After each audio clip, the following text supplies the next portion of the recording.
I don't think SEBI's really come after you, but I think that definitely the media has come after you. Media was criticizing Finfluencers for promoting crypto. 1 month later, they're promoting cryptocurrencies. The interpretation of the SEBI's consultation paper is that you cannot promote direct stocks or direct mutual funds in exchange for money. Do you think there's new content formats in finance that are untapped? I think it's kind of saturated, if you ask me. When I created content, I knew less than 1% of what I know today. A lot of things came because I was forced to learn new things to create content. I try to keep emotions as much as possible away from my money decisions. What's the creator to entrepreneur arc been like? Most people think that, okay, Sharan has 2 million followers on Instagram. It's not my followers. It's at the end of the day still Instagram's followers. The day that the company employee starts talking like you, that's when you know you've done a good job. So, ladies and gentlemen, we have a very special guest today. This is Finance with Sharan, Sharan Hegde. My story with Sharan goes back a few years. I met him when he had just started to pick up as a content creator. He was planning to do an MBA. His life path was going to be very different from what it is today. From there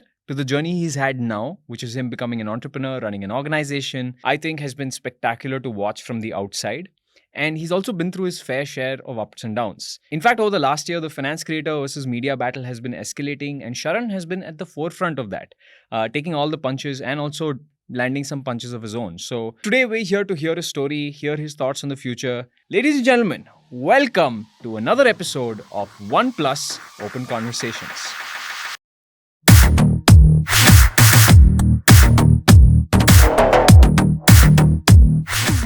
Sharan, let's start by talking about houses.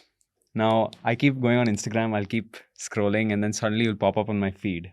Yeah. And it'll always be you and some media company, right? Where they've got a mugshot of you.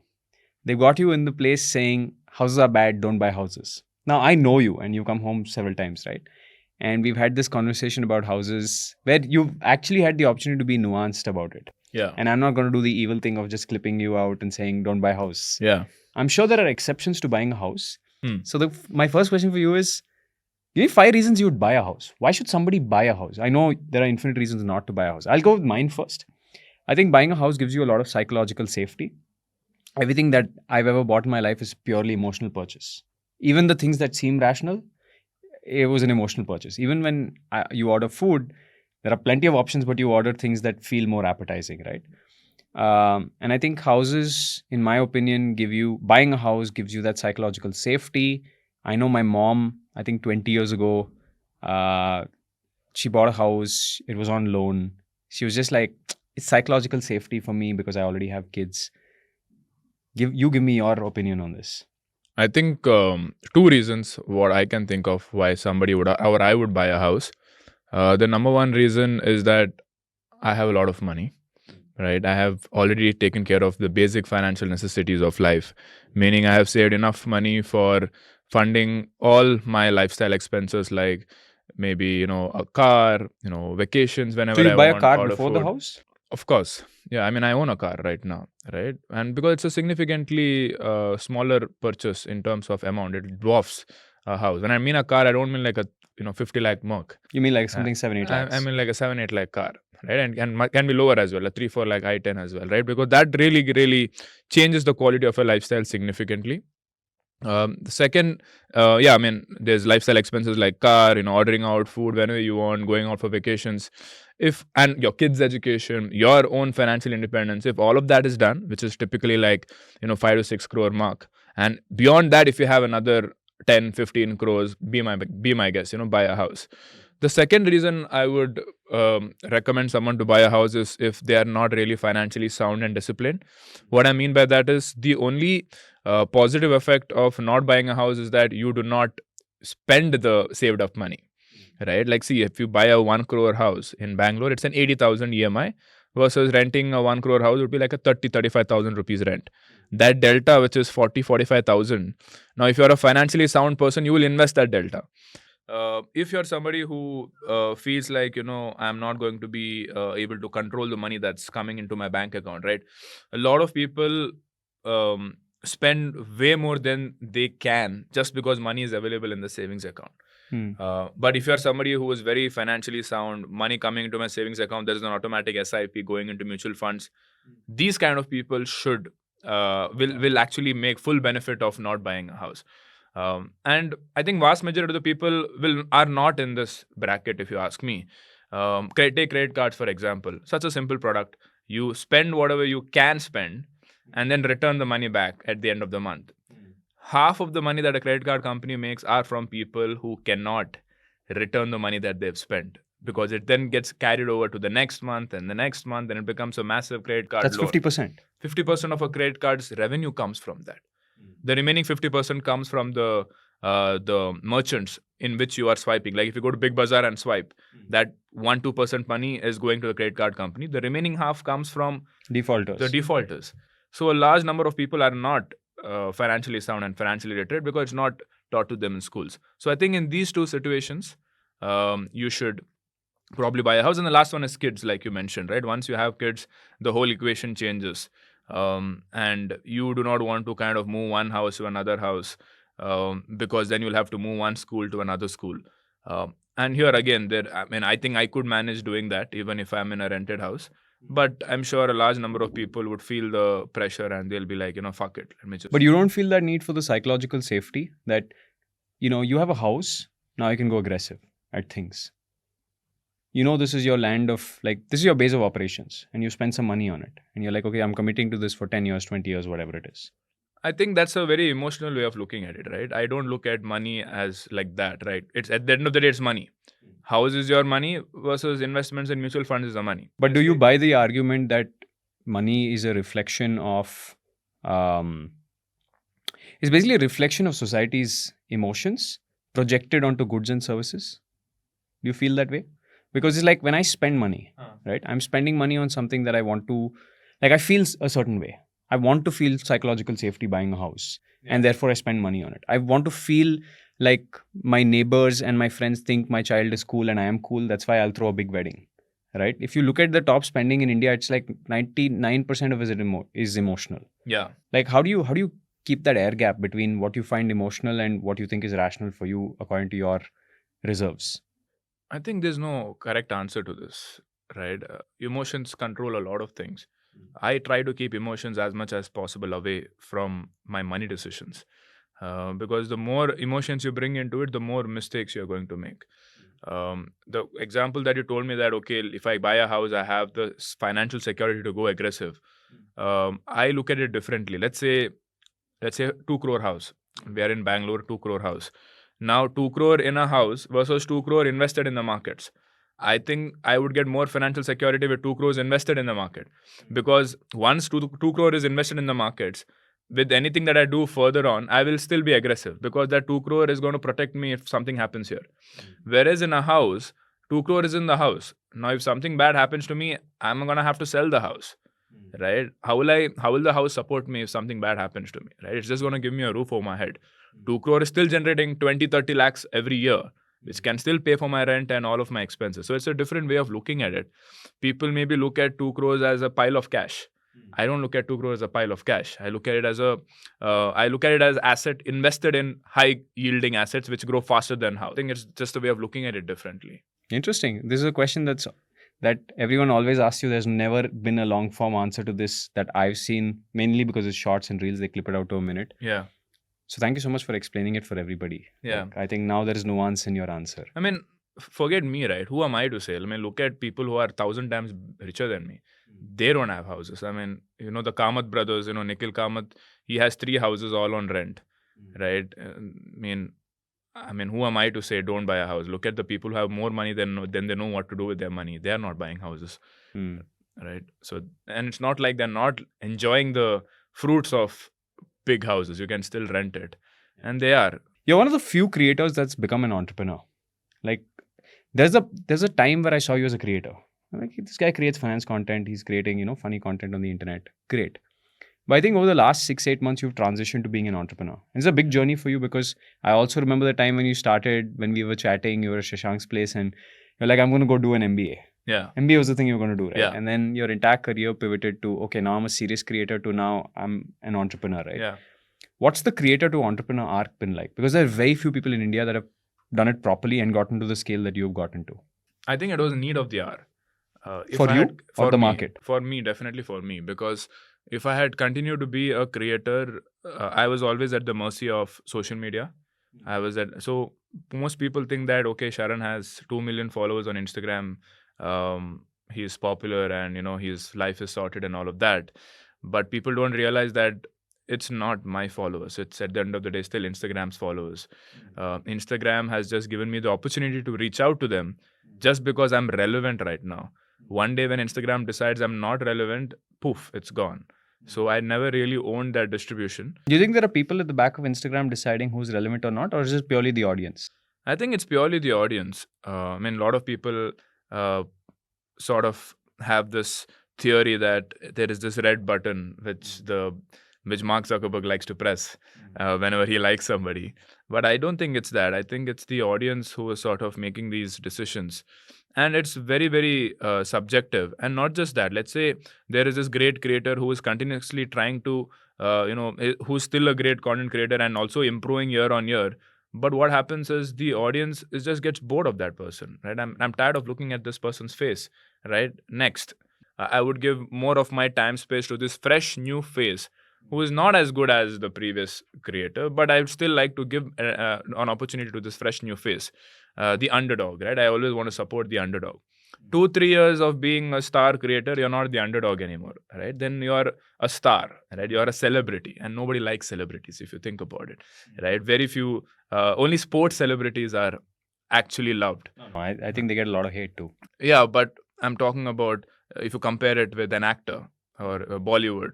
Well, that's storytelling, no? If somebody's at the top, you want to pull them down. If somebody's at the bottom, you want to push them up. The media, this cyclical thing, they keep doing. It's part of how you get views. Sports stars get pulled down only when they're not performing. But as long as they're performing, they are going to get the love. But not the same for a creator. If a creator is still performing well, even if they're coming up with very nice information or very nice knowledge, they will eventually lose the love of the audience. So what I've realized early on is that I cannot continue being a content creator. I need to start looking at it as one part of a big business. And that is something that you realize as you talk to entrepreneurs. Once you realize why a brand is coming to you, then all the answers start clicking. The brand is coming to you not because they are your friends. The brand is coming to an influencer because you are a part of their marketing funnel. And you drive traffic for them. I drive traffic for them. They cannot reach out to the audience by themselves because the audience hates companies, because companies are only there to make money. So the company will come to me to tell my audience that, hey, this company is good. That is the only reason a company is coming to you. So once you start thinking like that, then you realize that my followers, why should I expose my followers to other companies? Why can't I build something of my own which my followers will like? Because it's my own product, I will have an advantage over these other companies, right? That the other companies are using me as a middleman. But building a company is a different ball game, right? Now you got to hire lots of people. You've got to build processes. You got to raise money if necessary. So the transition wouldn't have been easy from creator to, oh, now I got to do all these things. I think entrepreneurship is one of the hardest things in the world to do, right? Not because it consumes a lot of your time and energy. It's just because of the context switching that you have to do. You have to do every single thing. You have to do all the way from, like, I'm weak at tech, but that's not an option. I still need to understand tech in today's world, because as an entrepreneur, you cannot say that I'm not good at this, I'll hire somebody else. But it's not as simple as saying I'll hire this person to do everything and I'll just kind of observe. It's not going to work. You need to understand as much as possible, because at the end of the day, the vision comes from you. If you hire a tech person, this person is at best going to be the technician or the implementer. The vision still needs to come from you. Then be it marketing, content is already my strength. Getting into sales, getting into PR, everything you need to be doing, and at the same time, and you need to sort of understand what's happening everywhere. That is one thing. Second thing is the team. You cannot do everything by yourself. Hiring is easy. Getting people for the first week is easy, because you give them a salary, they come. Motivating them to give it their best every single time. Retaining them year after year, because the real compounding effects of a company comes when the team has stuck around for at least, I would say, 2 or 3 years, because then the synergies come into play, and that's how you bring an asset. But I think most people these days, they can't stay in a company for like 2-3 years. It's hard, and it requires you to expend so much energy to keep them together. Yeah, I think it's more than energy. It's about making them part of your vision, right? Making them believe in it as much as you do. Because the day that the company employee starts talking like you, that's when you know you've done a good job. Because then they're not just working for the salary. They're working because they believe in the mission that you're working on. See, for an entrepreneur, I would say most successful entrepreneurs are not exactly doing it for the money, because for an entrepreneur to do what he or she is doing, they would have already solved for money to some extent, because due to which they are taking these kind of extreme risks. Think about it, right? You're raised, let's say, whatever millions of dollars, and then you're working on a okay salary, like not that high salary as well, because the company is not making money, it's pre-revenue and all of that. How do you justify a high salary to your investors when your company has not started making money, and you're going at it for 6 to 7 years? The opportunity cost of that was maybe working for another company at a 1 crore plus salary. You could have done all of that, but you chose to do this. And the reason you chose to do this is because money doesn't motivate you anymore. You already solved for money. So I think a successful entrepreneur, and when I mean successful entrepreneur, somebody who is gonna have a pan-India impact, somebody who can at least generate maybe 300-400 crores of revenue, needs to really believe in the problem statement that they're trying to solve. Because money, at the end of the day, like you said, is a reflection of the value that you added to the society, and that value comes from solving a problem. So if you're very deeply passionate about a problem, like really, really deep, not just because it makes you money, but because it helps somebody else, only then you can, drive a mission and a vision to it, and then align the entire team towards it. I think that is more difficult than, increasing the salary every year. And how do you deal with, there are a bunch of people on Twitter, for example, who will, tag you and say, Sharan, look at this guy, he just talks about finance, makes funny stuff. Yeah. And they're doing like a product management role or something in a company, right? Yeah. And they feel it's easy. And I've seen some of these people actually go out and create content themselves, right? And then realize actually it's a lot harder.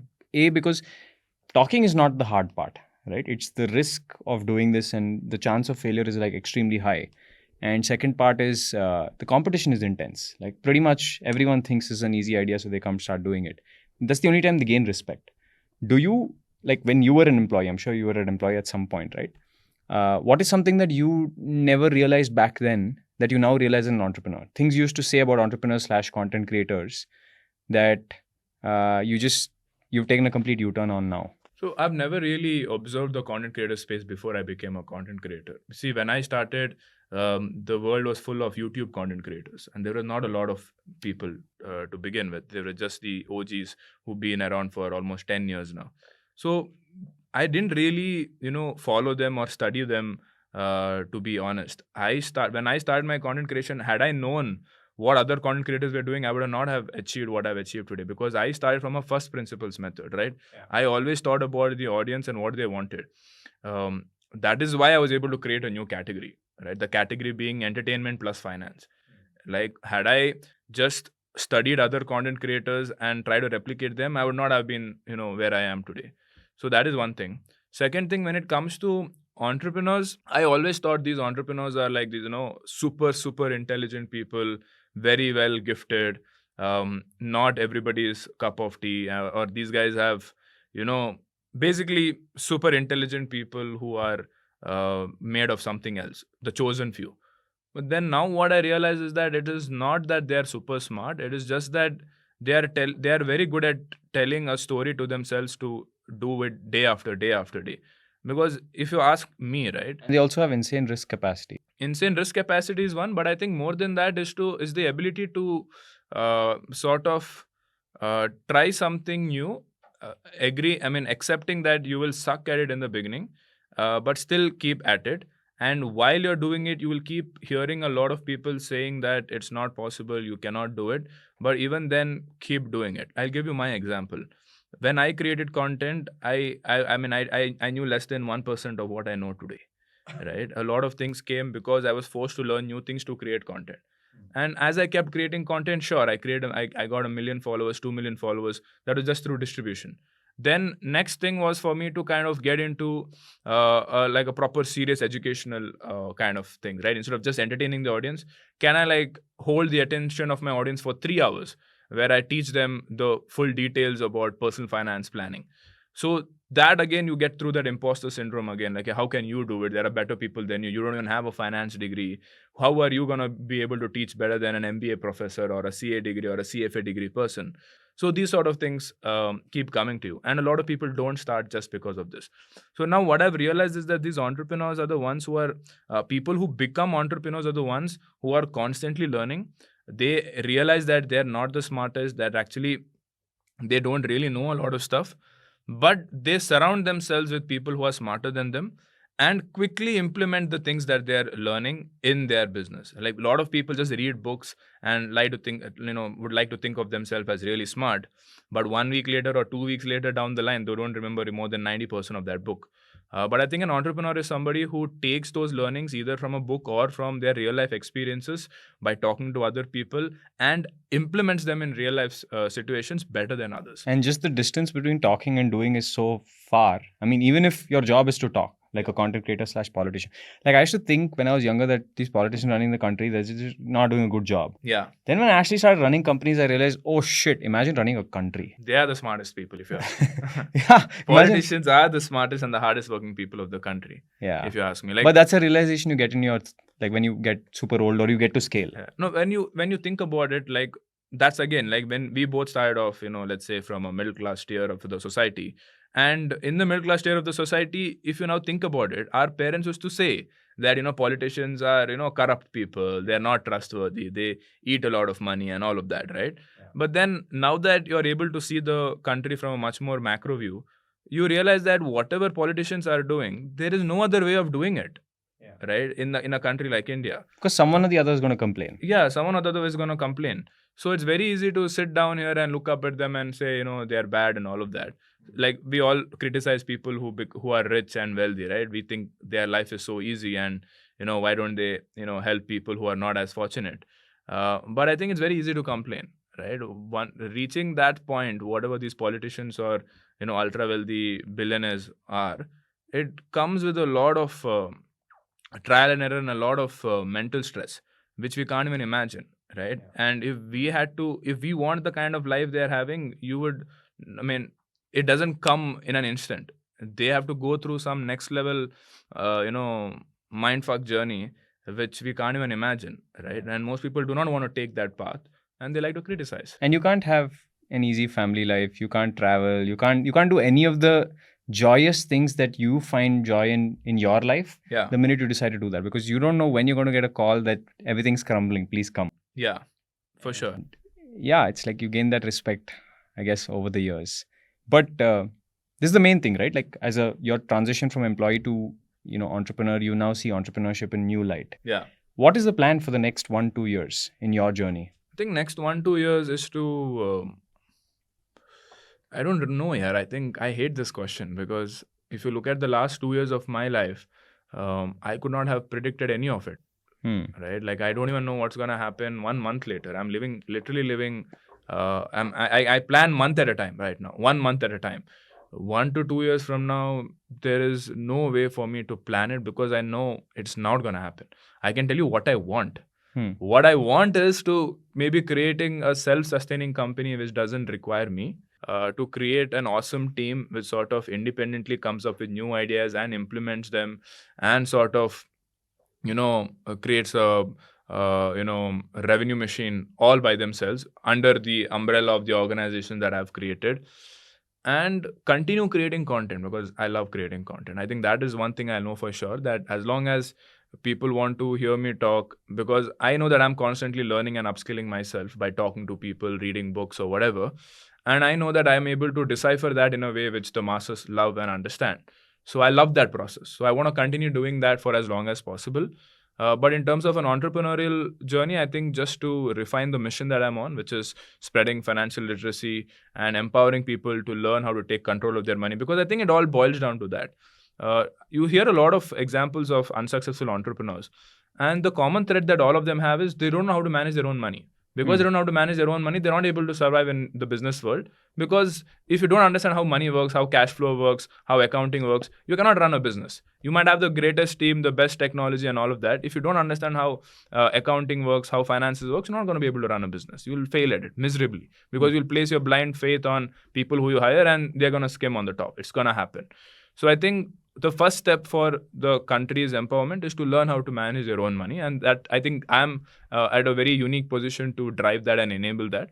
So on the entrepreneurial front, that is my singular mission, and bring as many smart people as possible. People who are, the smarter they are, the more smarter than they are than me, the better it is. If I can bring all of such people onto a mission, which incentivizes us all, that is something that I want to continue for the next 2 years. I have a question. So I recently hired this guy, or rather we were going to hire him, but then we didn't hire him. Content writer. And CV looked good, looked like he had some good experience. Then we hired him, and then a week later we realized he's not actually good at writing content, right? I mean, we completely encourage people to use a ChatGPT or a Bard, but if you don't know what you're writing content about, very clear, right? You can't evaluate the outputs of AI, so you're not able to do a good job of telling whether it's good output or bad output. Now, he got caught. So we spoke to him and we told him, hey, you know, you're not actually writing the scripts. And then I asked him, why don't you take like 2-3 months? He's a computer science guy. So I said, why don't you take 2-3 months? Why don't you learn a little bit? Why don't you explore the space? And he said, no, I need a job. He was just done with college. He's like, no, I can't take 2-3 months off. I really need a job. And one thing I've learned over the years is that some people just get a job right out of college, maybe because of financial constraints or whatever, and then just get stuck there. Because by definition, if you're taking an entry-level job, it's already, you're not exploring anything new. And like you said, you won in content because you found an inflection point, right? Short form, you didn't look at anybody else. You did something new in India. Yeah. But that was also the result of a little bit of exploration. After you were planning to go for MBA, but you said, I'll take some time off, I'll explore and see if this thing works out. So you had like an exploration phase. Do you think that exploration phase was critical for you to be where you're at? How do you think young kids should look at an exploration phase? Is that even necessary in a company or in their lives? Interesting question. I think for me, the exploration came because of more free time. I think COVID was the perfect environment for all of us to be exploratory in that time, because it forced us. You see, for most people, there are already a lot of preset options, default options on what to do with your free time. It could be catching up with your old friends, going out to watch for a movie, Netflix, clubbing, concert. So the capitalistic world has created so many entertainment opportunities for filling up all the free time that a person has. COVID removed a vast majority of that, right? So I strongly believe that what you do in your free time is the difference between being in the top 10% at something or being in the top 0.1% of something. That is it. But that is very hard to do. After doing a 9 to 7 job, a lot of people are not going to have the bandwidth to do something productive with their free time. Now, a lot of people assume this to be, okay, maybe work longer hours or maybe do something, a side hustle or whatever. So I think the hack over here is to do something which is fun. If you can do something fun which is also productive, that is the only way you can think of exploring something outside. So the exploratory thing, while it's important, it is very difficult to find something which you're going to have fun while exploring it. And it's not necessary that you always need to do something productive in your exploring time. Sometimes it can just be about adding another dimension to your character. A lot of people in India are very boring, if I may put it that way, because they all have very similar lives. You go to the office, you come back home, you watch TV, you go to sleep. Right? When was the last time you find somebody who was very, very interested in, let's say, maybe an aficionado of an anime, maybe he's very, very knowledgeable about sneakers, very, very knowledgeable about cycle repair, whatever, gardening, basically have one particular interest which adds another dimension to your personality, because that will pay dividends in your professional life as well. Because at the end of the day, what people don't realize, to climb up the corporate ladder or to become more successful, it's not just about your skill set. Because there's also the relationship angle, right? Because at the end of the day, the decision maker is a human being who is maybe at a position above you. And if you have more dimension to your character, that person is going to pick you because you are a more likable person. I want to have you around more in the higher positions of the company. So either work on being more productive. You're saying that leadership at company weeds out generic people? Can I compress it to that? It doesn't weeds out, but it significantly, it doesn't even give you a foot in the door. Let's say you're very smart at what you do, you're very, knowledgeable and all of that. But if I don't even give you an opportunity because I have already judged you because you're a boring guy, you're not going to get a chance. But if you have some dimension in your personality which is very unique, I'm naturally gravitated towards you. So even if you're mediocre at your work, I'm still going to give you more attention. At the end of the day, it's attention, right? Similar to, let's say, two t-shirt company. One t-shirt company is maybe making, 100% pure cotton, but the other t-shirt company is 80% pure cotton. But the 80% pure cotton company has better marketing. So I'm going to buy that than the other company's products. Similarly, with human beings also, you need to think of yourself as a marketing product. If you focus more on yourself, add more dimensions to your personality, you will sort of get more attention from the rest of the world. Because you get more attention, doesn't matter if you have very high skill set or, just enough good skill set, you will still make it out there. And what's the path? Like, let's say I'm young, I'm going to office 9 to 5. Should I like quit my job and take like a 3-month exploration period, or should I just do it, find a way to do it part-time? No, that won't work. Nobody has that kind of luxury in India. Very few people. Because I'll tell you, right? A lot of I've spoken to a couple of entrepreneurs in the past 3 weeks who've not had the luxury of wealth. Came from lower middle class family. And when I asked them the same question: how did you start a business? Because if you start a business, you're not going to make money in the beginning. How are you going to pay for rent, food, electricity bill? There was only one answer. Both of them had the same answer: do 2 jobs. You work on your business, but at the same time, in your free time, they were both doing teaching gigs. They were going to a training education institute. They were teaching something. For example, one of the guys was good at math, so he went to this training institute and was teaching math. He was getting paid by the hour, right? And another person was teaching something for CAT, right? This person had not applied, had not cleared CAT yet, but then went on teaching CAT, right? So they were hustling so hard. So there is a way to do both exploratory with the business and make money on the side to sustain yourself. But like it's a very hard path. Not many. And people also, would I think want to the take this. narrative is working against it. Like Narayan Murthy came out and said the 70 hours thing, right? Yeah, It got a lot of lashback, yeah, right? People came out and said, "Why should I work 70 hours?" Yeah. and this and that, right? But as much as I don't want to get myself in trouble, I do think that it's important for you to, like, especially if you want to do something great in life, you should be willing to put like 60, 70 hours in it. yeah. I mean, 100%. But I think to each to his own, right? Not everybody wants to not everybody's identity is their work. I genuinely feel like a lot of the contentment, as I would put it, is driven by dopamine release. Now everybody has different triggers for dopamine release. Maybe for people like you and me, is our identity is by our work. What we do in our professional life is going to maybe drive societal respect, and out of which we get our dopamine release, and that's how we gain purpose out of life and contentment. Not everybody works that way. For some people, it could be their kids. They don't care if they're just a mid-level manager at a company, but their kids give them so much joy that they don't really care about working 70 hours a week. For some people, it could be their friends and social circle. For some people, it could just be like, I'm not gonna work 9 to 8. I'm gonna work 9 to 5, and then I'm just gonna plan a trip, a weekend trip every No, but I think weekend. that's fine as long as you don't have expectations then of building $1 billion enterprise or whatever, right? You can't that's setting yourself up for like expectation disappointment. True. So what happens is, because we are in such a connected world today, you are seeing everybody up to. That is not the case 30, 40 years back. Now, even if you are leading, it's the grass is greener on the other side narrative, right? Let's say, for example, I'm already happy. I have, beautiful kids. I have, great friend circle. I'm going on vacations. Now, because I'm seeing this billionaire, let's say you are the billionaire, I'm going to see that your life is better than mine. But you never got to see the beauty of my life, about my kids and my friends and all of that. Because what I'm seeing is the tangible factor, which is your net worth. So I'm going to assume that, okay, your life is better than mine. I'm going to resent you. I'm going to start hating you. I'm going to, whenever you tweet on Twitter, I'm going to trolling you.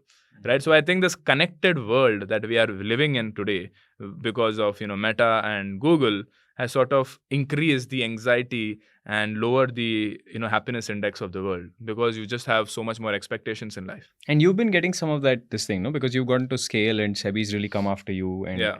I don't think SEBI's really come after you, but I think that definitely the media has come after you. Yeah. I think, you made a nice video about this where you said that actually there are 2 kinds of influencers. One is the stock tips people, and then there's you who's disseminating personal finance information. Yeah. But every media article I saw had your face on it when SEBI cracked down. Yeah. How do you feel about that? Yeah, I mean, actually, it's a very big misconception. It's more of a PR problem. And I've spoken to a couple of people from SEBI, and they're all for the kind of content that I'm making, right? Because it is not, direct advice. What I mean by direct advice is Saying buy this stock. which directly influences your money in a particular company, right? See, SEBI has purview over equity markets. Now, if I'm taking the name of a company and asking you to invest, now by virtue of my distribution, I can influence the price of that stock, make it go up, right? And then you will see that you made profits. and then I will exit my money because I've made the profits and you are making the loss. This is called a pump and dump This scheme. is called a pump and dump scheme, and this is what SEBI is has a problem with. I don't do all of this stuff because this is not my cup of tea. I'm not going to take responsibility for your money on such a myopic level where I tell you to buy this particular stock, and if that stock drops 30%, 10,000 people lose money because of me. I cannot live with that, right? So I think that is the first misconception, that people have bucketed all of us Finfluencers into one category. And the bigger problem, like you said, is the media, because the media is the one which is pumping information to the country. And people. But a year ago, they were your friends. They were my friends. I would see you everywhere on all the media. Yeah. So media is like that. Media is not your friend, right? That's what we thought. Media is our friend. But they were again using you because they were getting their traffic into their website. Like, we need to understand how a media company works. People think that, your media companies like Mint and Economic Times are these, holy temples of information where they're coming up with unbiased information to educate and keep the country, financially aware. But that's not how media works. Media works based on how much traffic they can build on their website so that they can put ads of companies and make money out of it. So during the COVID boom, because people like me were getting all the distribution, it made sense for them to write articles about me because they knew that the eyeballs from here would come to their website, due to which their ads revenue will increase. That's why they came to me. I thought they were my friends because, they thought, okay, I'm doing something good for the country, so they want to talk about it. But that's not the hidden agenda. Hidden agenda was they make more money from me. Today, what has happened is, because the narrative from beginning was Sharan is a Finfluencer, this, that. And now when the real miscreants, the troublemakers, started coming and doing this pump and dump scheme, they were also called Finfluencer, right? And then now the SEBI comes in. Now, for the media, the hot story is not Sharan is, helping with the financial literacy of the country. Now, the hot story is SEBI is after Finfluencers. Now, who are the Finfluencers which were causing problems? The stock tip and the pump and dump scheme guys. But what was the narrative from the beginning? Sharan is also a Finfluencer. They failed to make two separate names because they knew that if Sharan is also part of the Finfluencer ecosystem, the views will still come to their website, due to which their ad revenue will still be there, right? So that is what happened, and that is what is continuing to happen. But yeah, that's life, right? We think the world is a fair place, but at the end of the day, we are all fending for ourselves. And if that's what the media has to do, let them do it. Me and some other content creators have been fighting against them, and they've been quiet for the last 6 months because people saw the hypocrisy. What I mean by the hypocrisy is, media was criticizing Finfluencers for promoting crypto. And then 1 month later, they're promoting cryptocurrencies. Right? And when you ask them, what is this about? What is this hypocrisy? They're like, hey, they have this separate page called the ad space, which is sort of like this wall where anybody can kind of come, put money and promote whatever they want. So by that logic, are you telling me, like, if you want to promote banned stuff in India, you're telling me that you can come on an Economic Times or a Mint's website because it's like a free wall, you can just put any flyer you want, and that's the justification that they're giving to the public? I think that's absolute hypocrisy, right? There's one piece where I do agree with them about this, right? Which is that it is true that anyone can come, like, it's sort of a coin operated system. You come there and you can put up an ad. With you, it's coming from your mouth. Yeah. You are sort of saying that I think this is good. Whereas the media kind of has like distance from it by saying that, okay, this is the article, this is the ad. Yeah. But you feel that's not... I think that is again a gray area, I feel. Let's look at it from the customer lens. Forget the law. For law, I know you're right, because that's the reason why they're doing it, right? If they were actually wrong as per the law, they would have, the government would come after them or the court would come after them. But let's look at it from the customer lens, right? If you ask any average Joe today in India, if you see an ad of promoting cryptocurrencies on Economic Times page or on Hindustan Times page, are you going to be less influenced because it says promoted on the top? Are you not going to give it more importance because it says Economic Times on the top? From a customer lens, there's no difference, right? I'm still going to give it the higher importance because Economic Times is a century-old brand which has been, which is a legacy in this country. They trust it more than you. Yeah, they trust it more than me. So even if you're telling me that according to the law, they are fine because they're clearly mentioning it's an ad. Even I mention it's an ad, right? If I'm going to promote cryptocurrency, we're going to say it's an ad. So similarly, if the media is going to say it's an ad, does it make them less complicit? I don't think so. I think that's hypocrisy. Because at the end of the day, the damage is still happening, no? The pump and dump schemes, like for example, when these newspapers are promoting cryptocurrencies. 8 of those cryptocurrencies were victims of pump and dump schemes, right? Now you're telling me that if the audience or the readers of those newspapers fell prey for that, you're saying the newspaper is not to blame for that just because they put the word ad, but an influencer is. But all the finance influencers banded together to kind of take this on? What's the plan? No, I think now it's over. I mean, it's not a hot topic anymore. Right now, we're just waiting for the SEBI to come up with its, official statements. But you're getting a license anyway. We are getting a license anyway. But I think even if you do not get a license, the consultation paper that SEBI came up with, I think they've made a mountain out of a molehill. I don't mean the SEBI, I mean the media, right? The interpretation of the SEBI's consultation paper is that you cannot promote direct stocks or in exchange for money, direct stocks or direct mutual funds in exchange for money, which most of us don't even do, right? So even if it comes into fruition, it makes zero fucks in our life. Last question, Sharan. You've been a content creator for so long. You took advantage of an inflection point, which is short form content, COVID, etc., and you made it. Is there still space being a finance content creator? I know that the tech is there. Like, I can just use this phone. It's got dual view. I can basically shoot a reel, get it packaged, get it out very quickly. Yeah. In your case, do you think there's new content formats in finance that are untapped? What's a new creator to do if they want to be a personal finance creator? I think it's kind of saturated, if you ask me, because at least in this year, which is 2023, because of the whole issue with the PR angle of Finfluencers, right? The media has already made it out that, talking about these Finfluencers, don't trust them and all of that. So I think there's not really an opportunity for new finance content creators to come up and create a career out of it, because they're already going to get the hate from day one. Saying the media is preventing new creators? I think the damage is already done, at least for the next couple of years. I think until once SEBI comes out with a new thing, maybe let's say SEBI comes up with clear guidelines on how to be a finance content creator.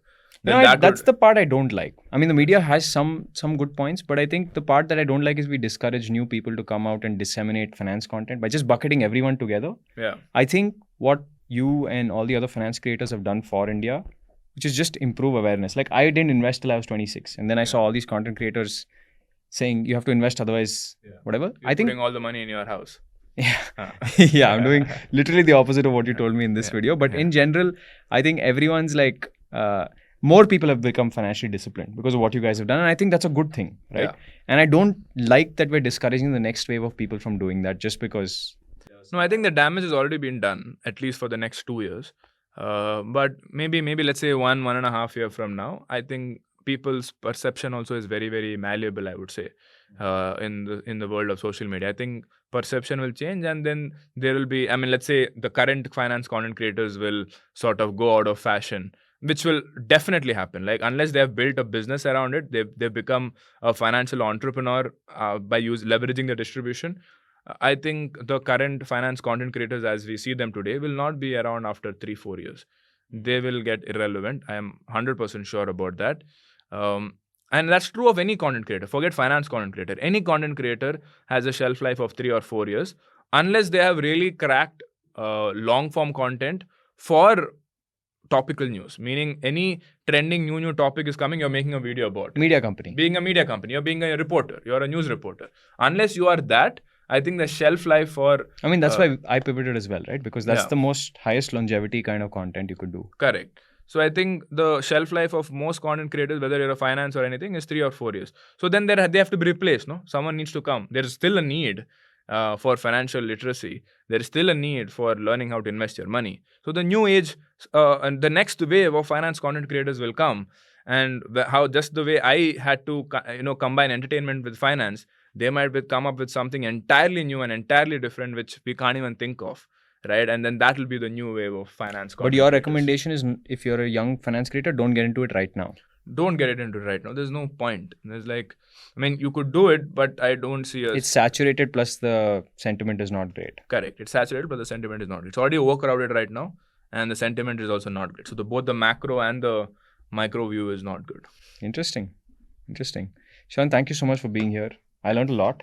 Yeah. And I'm glad that you were able to explain all your sentences. Like, you were able to use 30 sentences to explain something, because I think there's a lot of bad clipping going on the internet. There's always an out of context clip flying around the internet. So Thank you so much for coming and clarifying this for the audience.